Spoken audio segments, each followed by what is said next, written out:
Assalamualaikum warahmatullahi wabarakatuh.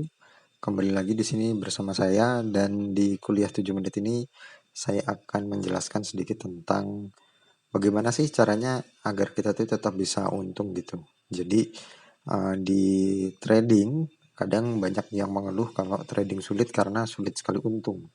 Padahal yang akan kita bahas adalah keuntungan yang setidaknya realistis ya dari sinyal-sinyal trading yang bisa kita dapatkan melalui channel Telegram atau grup. Karena saya mengikuti banyak sekali channel Telegram dan banyak sekali yang memberikan sinyal. Nah, agar sinyalnya itu bagus gitu ya.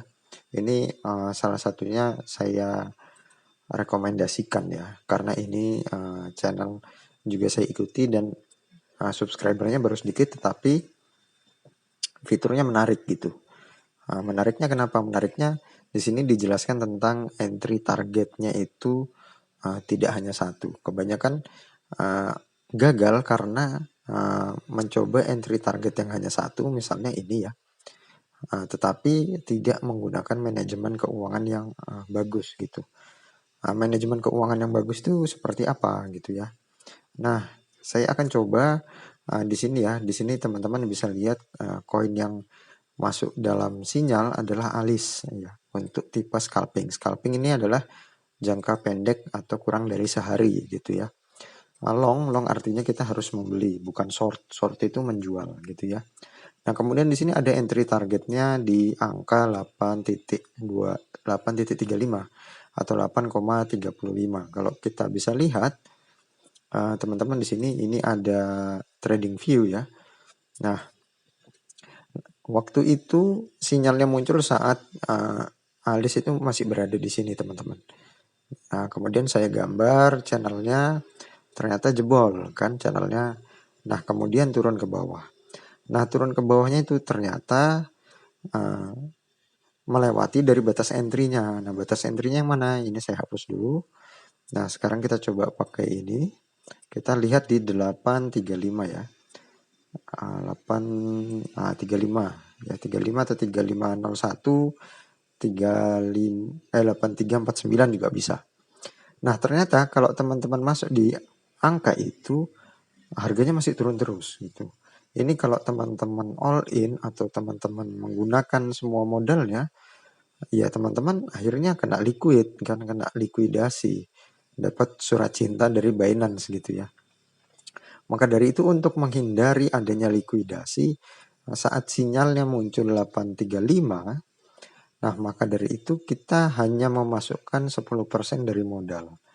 Nantinya kalau misalnya terjadi seperti ini teman-teman, ini habis turun ke harga yang sudah ditentukan oleh sinyal, kemudian mental ke atas, sedangkan kita baru masuk 10%-nya, ya itu bukan rezeki kita gitu. Kita nantinya bisa membeli di sini, kemudian di sini ya kita akan melakukan averaging up atau membeli di harga terbaru yang dirasa masih cukup rendah, walaupun tidak serendah di harga yang sesuai sinyalnya gitu. Nah, ini terjadi juga barusan di 835, kemudian turun terus ya, naik turun gitu, sehingga saya membeli beberapa kali sebanyak 4 atau 5 kali dengan total setidaknya setiap masuknya adalah 10% gitu ya. Dengan leverage itu 10 kali. Mau teman-teman leverage berapapun, pastikan jangan all in gitu. Sehingga saya mendapatkan harga yang di bawah dibandingkan harga sinyal gitu ya. Yang harga sinyal ini saya kotakkan seperti ini.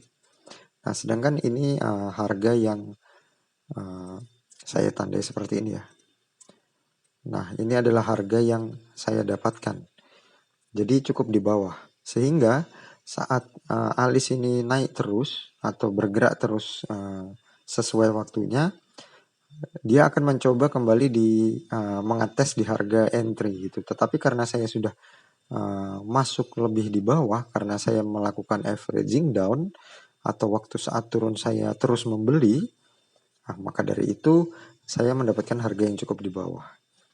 Bisa teman-teman lihat di sini, saya menggunakan Bybit ya. Kalau biasanya saya menggunakan Binance, Kali ini saya menggunakan Bybit, teman-teman bisa lihat di sini. Di sini harga entry-nya itu ada 8,317 di bawah dari harga entry yang ditetapkan oleh sinyal yang ada di sini gitu ya. Sedangkan take profitnya nanti sama. Take profitnya saya tentukan, teman-teman bisa lihat di sini 8,7 ya. Sedangkan stop lossnya juga sudah saya tentukan sesuai dengan yang ada di sinyal gitu. Nah, mungkin itu yang ingin saya bahas kepada teman-teman semua, bahwa pasti untung, pasti bisa untung, tetapi jangan pernah all in, itu dulu. Dan kemudian pakailah leverage yang kecil. Di sini leverage-nya maksimal adalah 25. Nah, saya hanya bisa memakai 10. Itu aja sudah sangat bagus gitu ya. Saya tidak akan memakai leverage 25 kecuali saya punya modal misalnya sekitar 10 juta dan masuknya itu hanya 1 juta rupiah gitu ya. Nah, di sini teman-teman bisa lihat ini adalah aset saya di Bybit. Teman-teman bisa melihat di sini wallet balance saya hanya 31 dolar dan di sini saya menyisakan 9 dolar gitu ya. Nah, di sini saya menyisakan 9 dolar. Nah, tujuannya apa? Tujuannya nanti kalau dia jatuh lagi harganya di harga masuk yang mendekati harga masuk yang sudah saya tentukan gitu, atau mungkin bahkan di bawahnya, saya bisa membeli lagi gitu sampai modal saya habis. Karena sesuai dengan sinyal ini pasti naik scalping gitu ya. Karena di sini harusnya take profitnya gitu. Oke, jadi itu kalau masih banyak yang bingung kenapa gagal di trading crypto di future, itu karena terlalu greedy atau terlalu tamak, ingin semua modelnya masuk dengan posisi leverage yang maksimal di sini ya. Nah, ini kan ada tulisannya langsung. Ini terlalu tinggi gitu ya. 15, 20, 25, 25 sudah termasuk yang paling tinggi yang sudah diberi peringatan oleh aplikasinya sendiri gitu. Jadi kita pakai yang 10 saja atau di cancel aja. Nah, nanti muncul 10 ini sebagai default gitu ya, sebagai acuan dasar gitu. Jadi silahkan kurang dari 10 juga nggak apa-apa, mau 5 mau 3, yang penting jangan pernah all in. Kita bisa lihat di sini masuk 10%-nya untuk awal, atau kalau teman-teman mau yang paling besar itu 25% dari modal. Jadi kalau teman-teman punya 1 juta hanya boleh masuk 250.000 gitu ya. Itu aman sekali. Jadi kalau terjadi keadaan seperti ini, nah ini kita bisa geser dulu. Nah, keadaan seperti ini teman-teman tidak akan merugi. Nah, sekarang kita coba kembali ke sini ya. Ini ada yang ingin saya tunjukkan. Di sini teman-teman bisa mencobanya di sini ya. Ini posisi pembelian. Teman-teman klik nanti muncul seperti ini. Nah, di sini teman-teman bisa lihat saya tentukan batas garisnya adalah batas garis dari sinyalnya, yaitu 8350 tadi ya. Nah, kemudian teman-teman bisa lihat bahwa kalau dia turun sampai ke posisi yang sempat terjadi, itu turunnya 0,81%. Itu kalau kita kalikan dengan kalkulator, teman-teman bisa lihat di sini 0,81% dikalikan dengan leverage-nya. Nah, ini yang penting gitu ya. Maka dari itu leverage dari Alis adalah 25 yang paling tinggi. Sehingga kalau teman-teman lihat di sini, kalau dikalikan 25, teman-teman otomatis akan mengalami floating loss atau kerugian yang belum terrealisasi.